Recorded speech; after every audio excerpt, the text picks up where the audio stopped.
ঈদের এই মৌসুমে ঢাকার বাইরের পর্যটনগুলোর কেন্দ্রগুলোর খবর জানবো। এই মুহূর্তে কুয়াকাটার সমুদ্র সৈকতে রয়েছেন সহকর্মী জসিম পারভেজ, আমরা তার সাথে যুক্ত হব। জসিম, জানাবেন যে কুয়াকাটা সমুদ্র সৈকতে ঈদের 3 দিনে কি পরিমাণ মানুষ ভিড় করেছেন? হোটেল মোটেল এবং সৈকত কেন্দ্রিক যে ব্যবসা প্রতিষ্ঠানগুলো রয়েছে তারা কতটুকু খুশি?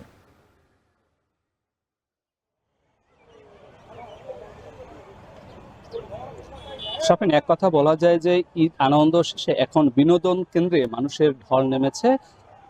পর্যটন কেন কুয়াকাটা সমুদ্র সৈকত কুয়াকাটা কিন্তু তার ব্যতিক্রম নয়। এখানে দেশের বিভিন্ন স্থান থেকে লাখো পর্যটকের মিলন মেলায় পরিণত হয়েছে। আপনি জানেন যে এখানকার যে প্রাকৃতিক রূপ বৈচিত্র্য, সেই রূপ বৈচিত্র্য উপভোগের জন্যই কিন্তু প্রকৃতি প্রেমী যে পর্যটক রয়েছে তারা এখানে ছুটে আসছেন। এখানে কিন্তু এখনো সরকারি বেসরকারি উদ্যোগে যেমন কোনো স্থাপনা নির্মাণ না হলেও কিন্তু প্রকৃতির কারণেই পর্যটকরা ছুটে আসছেন। আপনি জানেন যে বঙ্গোপসাগরের বুকে জেগে ওঠা যে চর বিজয়, সেখানে রূপ বৈচিত্র্য উপভোগের জন্য সেখানে মানুষ গভীর সমুদ্রে যাচ্ছেন স্পিড বোর্ডের যোগে। এছাড়া যে এখানকার চর কাউয়া, চর গঙ্গামতি, লাল কাঁকড়ার চর, 3 নদের মোহনা, লেম্পুর বন সহ বিভিন্ন যে প্রাকৃতিক সৌন্দর্য রয়েছে সেগুলো উপভোগ করছেন এবং বিচরণ করছেন পর্যটকরা।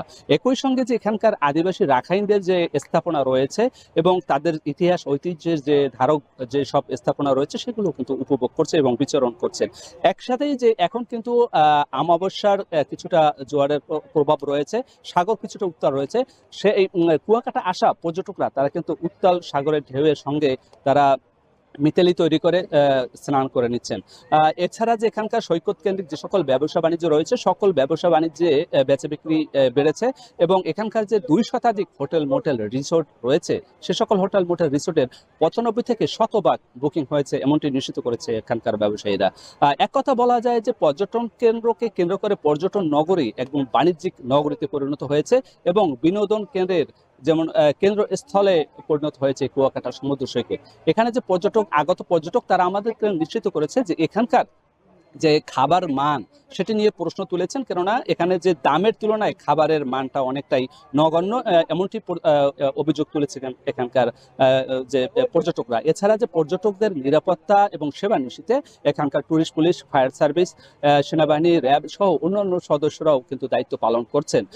তো এক কথা বলা যায় যে এই যে কুয়াকাটা সমুদ্র সৈকতের যে বিচরণের যে নিরাপত্তা সেটি নিশ্চিত হয়েছে এবং এখানকার আপনাকে আরো জানিয়ে রাখি, এই কুয়াকাটা সৈকতটি হচ্ছে এমন একটি সৈকত যেটি বিচ থেকে একদম সাগরের বহু গভীরে যাওয়া যায় পায়ে হেঁটে। যে সাঁতার না জানে সেও কিন্তু এখানে বিচরণ করতে পারে, কেননা এখানকার কোথাও চোরাবালির অস্তিত্ব নেই।